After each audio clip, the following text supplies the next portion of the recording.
Mas, meus irmãos, eu quero convidar a igreja para permanecerem com as suas Bíblias abertas neste texto que acabamos de ler, do capítulo 13, a partir do versículo 14. Quando paramos para observar este texto, eu vou ser bem objetivo. Temos aí uma programação ainda no final, preparada, portanto quero ser bem direto.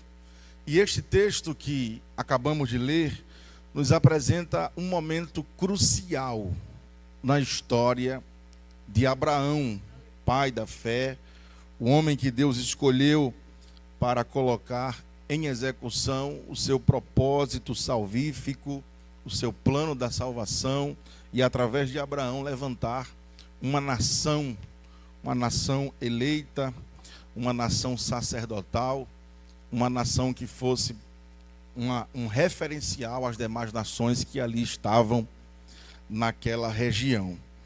Contudo, para Abraão alcançar as promessas que Deus lhe fez, os irmãos conhecem as promessas que Deus fez a Abrão, que estão registradas no capítulo 12, a partir do versículo 1 do livro do Gênesis.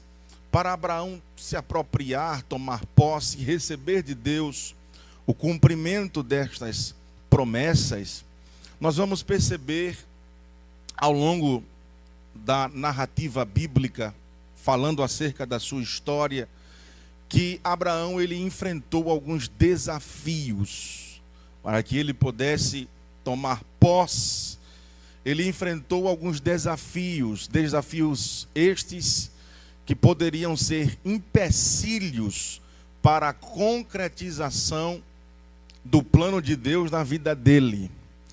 Ou podiam ser empecilhos tanto para impedir o cumprimento, como para retardar, adiar o que Deus tinha para fazer na vida dele. E dentre estes empecilhos, eu quero, em primeiro lugar, mostrar para os meus irmãos que Deus, quando chamou Abraão, quando Deus lhe fez promessas, a Bíblia nos diz que essas promessas foram feitas por Deus antes de Abraão habitar em Harã. As promessas de Deus na vida de Abraão aconteceram na sua terra natal, na sua terra de origem. A palavra de Deus nos mostra isso, veja comigo, no livro de Atos dos Apóstolos, capítulo 7, versículo de número 2. A palavra de Deus nos deixa bem claro que Deus, quando se revelou a Abrão, quando Deus o escolheu, e na sua revelação, e lhe fazendo também promessas, foi antes dele habitar em Harã, foi na sua promessa, foi na sua terra de origem, na sua terra natal, estando na Mesopotâmia. Versículo 2 do capítulo 7 nos diz assim: e ele disse, varões, irmãos e pais, ouve. Estevão, ele estava dizendo isso aqui. E ele continua dizendo, o Deus da glória apareceu a Abraão, nosso pai, estando aonde, irmãos? Vamos lá? Estando aonde? Na Mesopotâmia. Antes de quê? Vamos lá. Antes, diga comigo bem forte, antes de habitar em Harã. Então, Deus lhe fez promessas aonde? Na sua terra. Antes dele habitar aonde? Em Harã. O próprio Deus, no capítulo 15 do livro do Gênesis, quando Deus ele fala com Abraão, quando Deus ele faz aquela promessa para Abraão tão conhecida, quando Abraão, no momento de, quem sabe, tristeza, porque os anos estavam passando e ele ainda não havia recebido o seu herdeiro, e Deus disse para Abraão, Abraão, sai da tua tenda, começa a contar as estrelas. Nesta revelação, naquela conversa de Deus com Abraão, Deus também revela essa mesma verdade. No capítulo 15, versículo de número 7, nos diz a palavra de Deus, e disse mais, eu sou quem, irmãos? Eu sou o Senhor. Veja aí na sua Bíblia, capítulo 15, versículo 7. E disse mais, eu sou o Senhor. E ele conclui dizendo, que te tirei da onde, irmãos?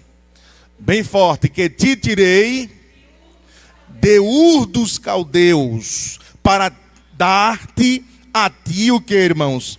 Esta terra. Deus estava dizendo, eu te tirei da tua terra. E qual era a terra de Abrão? Ur dos Caldeus, na Mesopotâmia. Está aqui, capítulo 15, versículo de número 7.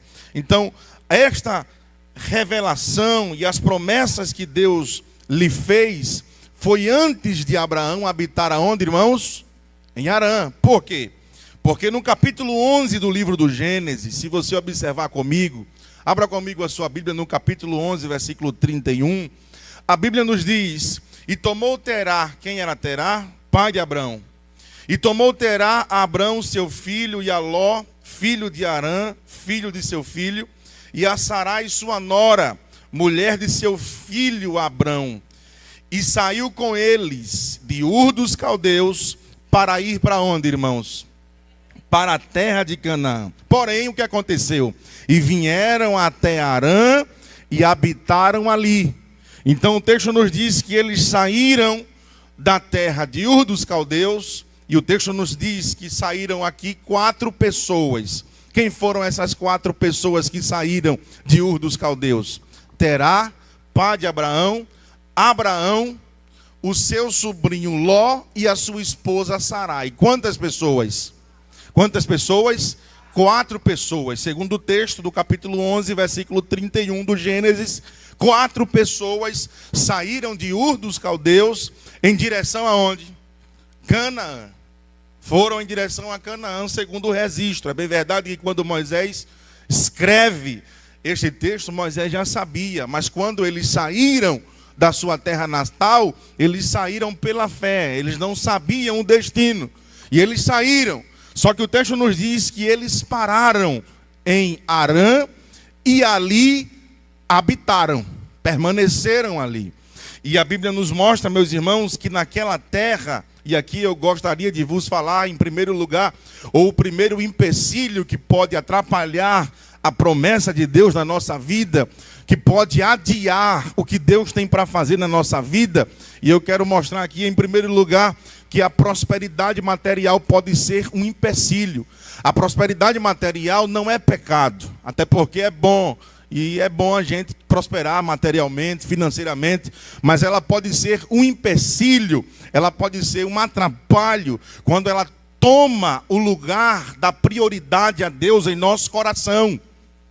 A prosperidade material, quando ela entra no seu coração e anula o lugar de prioridade do Senhor em nosso coração, ela pode ser o empecilho para aquilo que Deus tem para fazer na minha e na sua vida. Abraão saiu de sua terra, de Ur dos Caldeus. A Bíblia diz que apenas 4 pessoas foram com ele, seu pai, seu sobrinho, sua esposa e ele. Mas lá nesta terra, em Harã, se você observar no mapa, depois pegar um mapa da geografia, você vai ver Ur dos Caldeus numa região superior, Harã numa região um pouco mais centralizada e Canaã embaixo, na região inferior, mostrando que ele saiu de Ur dos Caldeus, caminhou aproximadamente a metade do caminho que dividia entre Canaã e a sua terra natal, Ur dos Caldeus, e na metade do caminho ele parou. Parou na terra de Harã e ali eles habitaram, e a Bíblia nos mostra que em Harã eles prosperaram materialmente. Eles enriqueceram, eles cresceram, saíram apenas quantas pessoas de Ur dos Caldeus? 4 pessoas. Mas veja o que aconteceu com Abrão ali em Harã. Capítulo 12, versículo de número 5. Capítulo 12, versículo 5. Depois que Deus lhe faz as promessas, depois que Deus lhe dá uma direção, mostrando que não era para ele ficar detido no meio do caminho, prostrado diante da prosperidade, anulado a prioridade do Senhor no seu coração. Veja aí, capítulo 12, versículo 5. E tomou Abrão a Sarai, sua mulher, e a Ló, filho de seu irmão, e o que mais? Complete aí a frase. E toda a sua... que haviam adquirido aonde, irmãos? E as almas que lhes acrescentaram aonde? Em Harã. Então ele saiu de Ur dos Caldeus sem nada, chegou em Harã, prosperou materialmente, financeiramente, cresceu e resolveu habitar ali. Mas o que Deus tinha para Abraão era em Harã?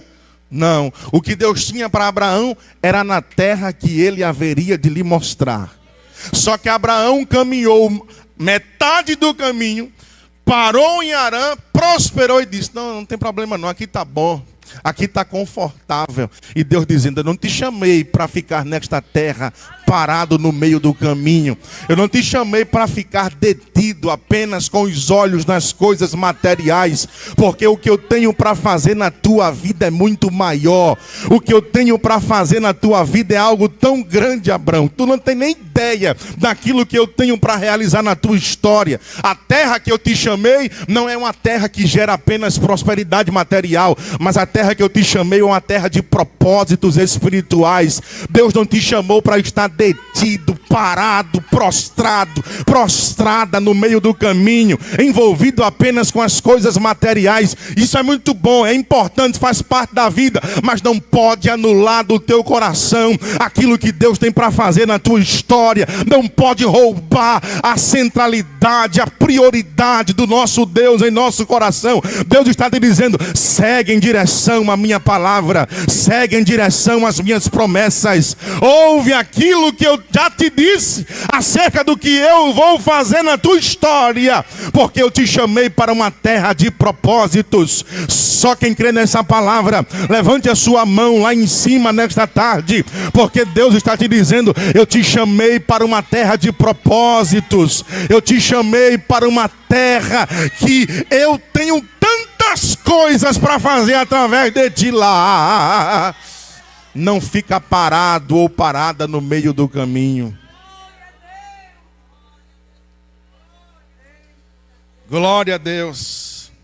E vou dizer uma coisa aqui: se for preciso Deus tirar algumas coisas da frente para te tirar dessa paralisia espiritual, Deus é capaz de tirar, irmãos. Você crê nisso? Se for preciso Deus tirar algumas, Deus tira. Deus disse a Abraão: Abraão, sai da tua terra. Outra coisa, da tua parentela. Deus foi claro: e da casa de teu pai. Sai da tua terra, da tua parentela e da casa de quem? De teu pai. Quando ele saiu dos caldeus, o seu pai foi. Como o seu pai, era o líder do clã, então a responsabilidade, a liderança era do seu pai. E ele permaneceu ali em Harã. Mas se for preciso, Deus pode tirar algumas coisas que podem ser empecilhos para aquilo que Deus tem para fazer na sua vida. Sabe por quê? Porque a Bíblia diz, Estevão diz algo inspirado pelo Espírito Santo, que me chama muito a atenção. Veja comigo em Atos capítulo 7, versículo de número 4. Atos capítulo 7, versículo de número 4.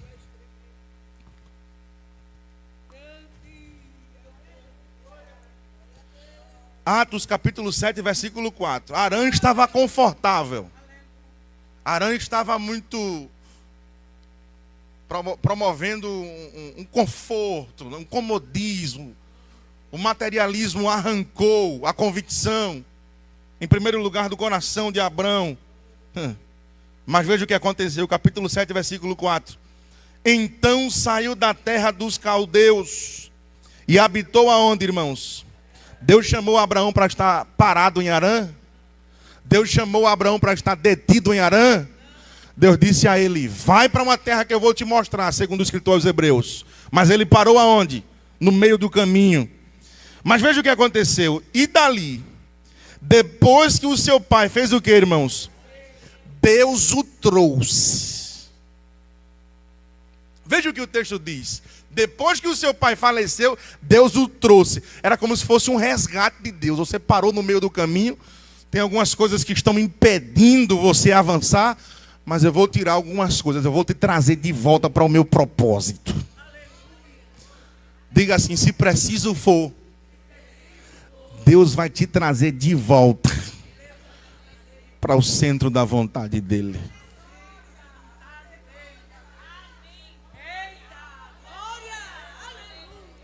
Aleluias.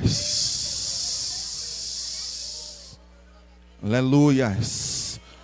Deus não te chamou para estar parado no meio do caminho, não. Deus não te chamou para estar nessa região aí, não. Deus tem algo ainda além. Glória a Deus. Deus disse a ele: da casa do teu pai, da tua terra, do meio da tua parentela. Mas Abrão, segundo lugar, ou a segunda coisa que pode impedir, atrapalhar, ou ser um empecilho naquilo que Deus tem para fazer em nossa vida, é desobedecermos a orientação divina. É quando Deus é claro naquilo que Ele tem para fazer, e mesmo assim a gente fica querendo, não, vamos fazer assim. Deus mandou fazer assim. Não, mas a gente faz assim. Isso pode ser um empecilho, adiar, retardar aquilo que Deus tem para fazer com pressa. Deus disse a Abraão: sai da tua parentela, da casa do teu pai. E Abraão levou o pai.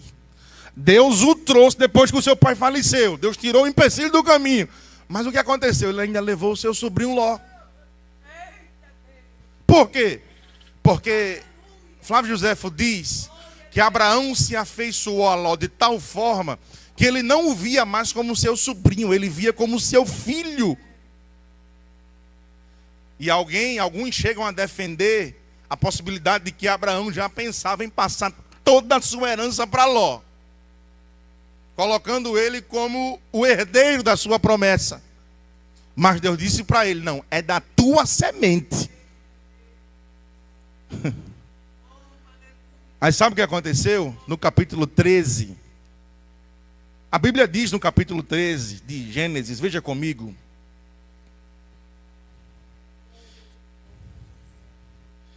Capítulo 13, versículo de número 2. Veja como Abraão prosperou, irmãos. Capítulo 13, versículo 2. E ia Abrão muito rico em gado, em prata e em ouro. Mas veja o que aconteceu no versículo 7. E houve contenda entre os pastores do gado de Abrão e os pastores do gado de quem? De Ló. E Abrão entendeu aqui. E tem alguma... O primeiro empecilho, as primeiras barreiras já foram removidas por Deus. Mas mesmo assim, ele ainda estava com Ló. Ainda havia levado Ló consigo. Mas quando começou a haver aquela contenda entre os pastores de Abrão e os pastores de Ló, Abrão entendeu. Tem alguma coisa que eu preciso ajustar ainda. E ele disse: Ló, eu preciso ter um particular contigo. Pois não, meu senhor. Pois não, meu pai. Pois não, senhor Abraão. Olha, está vendo aí essa terra? Estou vendo. Se tu escolheres a direita, fores para a direita, eu irei para a esquerda. Se tu fores para a esquerda, eu irei para a direita. Mas essa decisão tem que ser tomada. Porque Deus foi claro nas suas orientações. E até agora eu estive contigo. Mas a partir de agora não. Se tu fores para a direita, eu vou para a esquerda. Se tu fores para a esquerda, eu irei para a direita.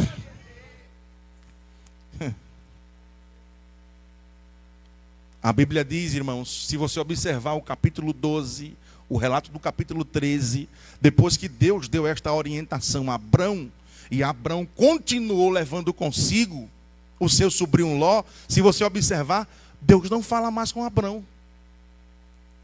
Deus não se revela mais a Abrão. Deus não conversa mais com Abrão. Por quê? Porque tem coisas que é para a gente decidir e fazer. Deus já mostrou a vontade dele. Deus já mostrou o caminho. Deus já revelou o que é que a gente tem que fazer. E Deus não fala mais, Deus fica aguardando. Deus não fala mais com Abrão. Mas quando Abrão decidiu obedecer a palavra de Deus, veja o que diz a Bíblia no capítulo 13, versículo 14. Depois que ele obedeceu na íntegra a orientação de Deus, capítulo 13, versículo 14. E disse o Senhor a Abrão, depois que se apartou dele. Ou seja, enquanto estava com ele, Deus não falou mais. Enquanto estava com ele, Deus não se revelou mais. Mas depois que Abraão disse assim: agora, Ló, vai para a esquerda. Se tu for para a esquerda, eu vou para a direita. Se tu for para a direita, eu vou para a esquerda. Em seguida, aí diz o texto, versículo 14 do capítulo 13. E disse o Senhor a Abraão, depois que ele removeu o empecilho, depois que ele obedeceu a palavra, depois que ele seguiu a orientação, tem revelação. Depois que obedece a palavra, tem provisão. Depois que obedece a palavra, tem direção. Depois que obedece a palavra, tem comunhão. Depois que obedece a palavra, tem presença do Senhor. Depois que se apartou dele, tem coisas que podem estar atrapalhando o que Deus tem para fazer na tua vida. E Deus te trouxe aqui nesta tarde. Não sei se está aqui, não sei se está em casa, mas o Senhor está dizendo: eu tenho uma coisa tão grande para fazer. Já te mostrei o caminho, já te revelei a minha vontade, mas tem algumas coisas ainda que precisam ser colocadas no lugar. E o Senhor está dizendo: chegou a hora de remover, chegou a hora de fazer, chegou a hora de colocar de lado, chegou a hora de priorizar a minha palavra. Fé e obediência, obediência e fé caminham juntos em direção à promessa. O Senhor te diz: é obediência à minha palavra e fé para crer naquilo que eu já te revelei, que eu vou fazer na tua vida. Levante a sua mão e glorifica o nome do Senhor, porque Deus te trouxe aqui para te dizer: é obediência e fé. Fé e obediência. Obediência e fé. Quando Deus se revelou a Abraão, Abraão já não ouvia mais. E quando ele ouve a voz do Senhor, ele diz: sim, Senhor. Aí Deus disse: Abraão, pois não, Senhor, levante a tua cabeça, Abraão. Olha para o sul, olha para o norte, aonde os teus olhos poder enxergar, Abraão. A tua visão é tão limitada que você não vai conseguir enxergar de forma plena o tamanho desta terra. Mas aonde os teus olhos conseguir enxergar, Abraão, está vendo essa terra? Eu te darei por possessão e herança. Quando cumprimos a palavra do Senhor, seguimos em obediência e fé. Aí Deus disse: agora eu vou dar, agora eu vou entregar, agora eu vou consumar, eu vou fazer aquilo que eu te prometi. Diga para quem está do seu lado: fé. Mais forte, bem forte. Diga assim: fé e obediência caminham juntos em direção à promessa. Deus abençoe.